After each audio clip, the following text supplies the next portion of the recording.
Hi everyone, welcome to today's tutorial. Today I will be demonstrating you how to get started with Giraffe. Giraffe is basically an online API program, software program that enables architects, designers, and urban designers to rapidly produce schematic and development designs within the early stages of design.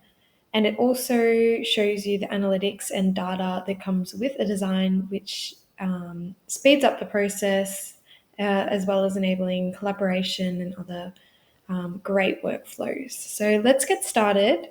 First thing we're going to do is get started, or in my case, log in. It already understands that I am here.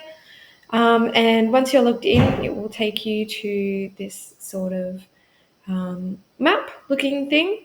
And we can see that it's actually, well, it's Melbourne in this case, but we can see it's giving us a map of the world, takes us all the way to America as well, um, everywhere. And we can see that it's also giving us the 3D data taken from geospatial information, giving us all the houses and buildings within the world, essentially. So the first thing we're going to do is navigate to a potential site. I guess I'll walk you through how it works. So we've got our layers tab here on the left.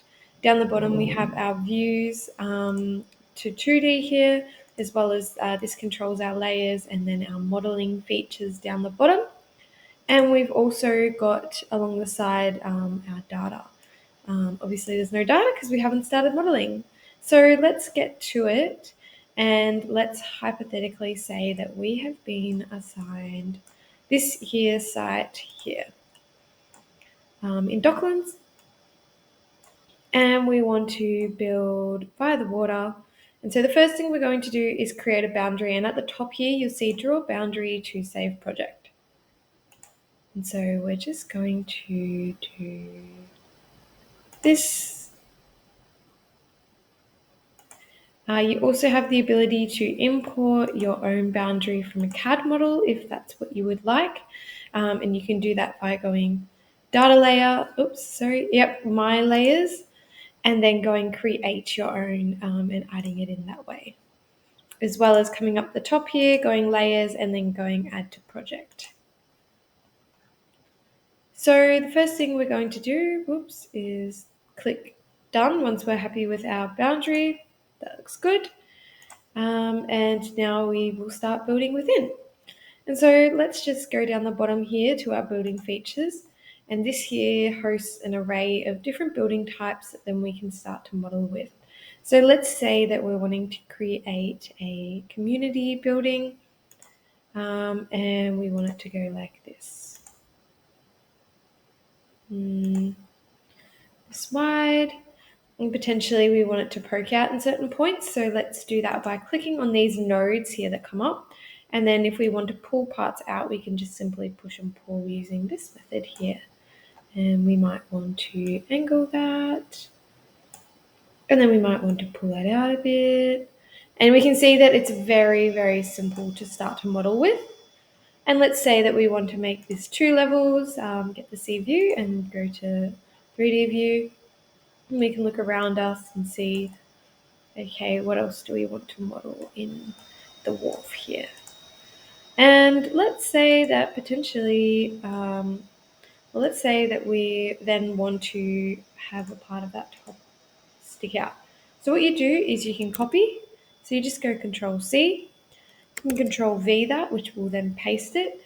And if we go back to our 3D level, we can see that it's actually pasted it on top of that building. And now we have the ability to control how it looks.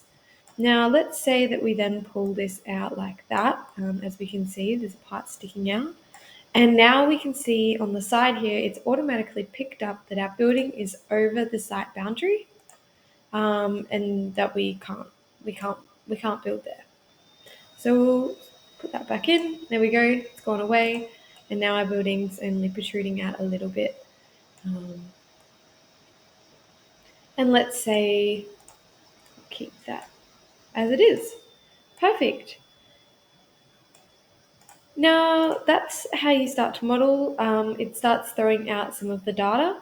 Now let's say that we want to also add in some vegetations, especially being in Docklands. So what we can do is we can go a new layer. So at the moment it's automatically just put our building onto a default layer, which we don't necessarily always want. So let's say we click on this. Well, let's go add new layer and let's call it building 1 or form 1. And we just do that. We create our layer. We can see that we've got an empty layer here created. And so what we want to do is we want to click on our building and we just hold down shift to select more than one object. So we've held down our whole building and now we have the ability to group that. So now we've grouped it knowing that it's one building, it's not two separate buildings.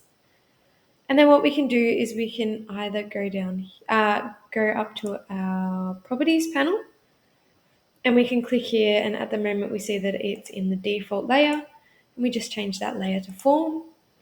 And now when we do this, we can see that it automatically takes our building away. This here controls the level of context visibility and then mapping labels as well. So we've got city link, so we can get rid of that if we desire. We also have the ability to change the style of the map and also the style of how our building is displayed. Oops, there we go. And when we navigate to a 3D view, you can see that's looking quite clean. This is perfect here for diagrams and drawings that you want to pump out quite quickly.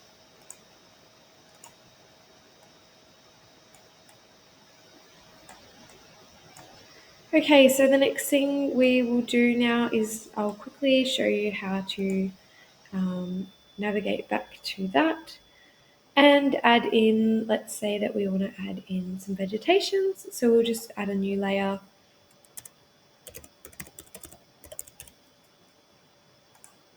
And then click on this layer here, make sure that we're in our vegetations layer, and then we can go down the bottom and add in a vegetation.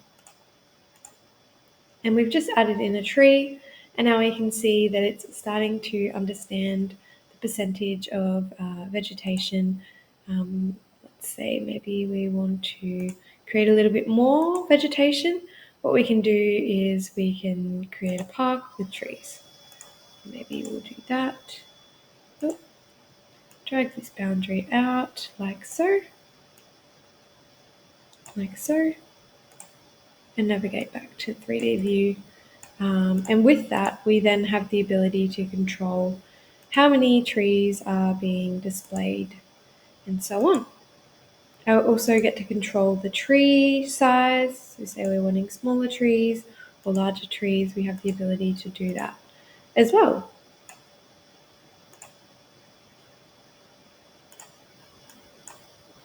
And now we can just save our project. And this here will be saved to our digital workspace, which is a shared workspace within my company. And it's automatically giving us the area and the address as our name, and then we can go to save project. And there we have it, and then you start to type in this. If you want to share it with other people, you can do so. And basically that's how to get started with Giraffe. I'll see you in another tutorial to show you some of the other capabilities within Giraffe.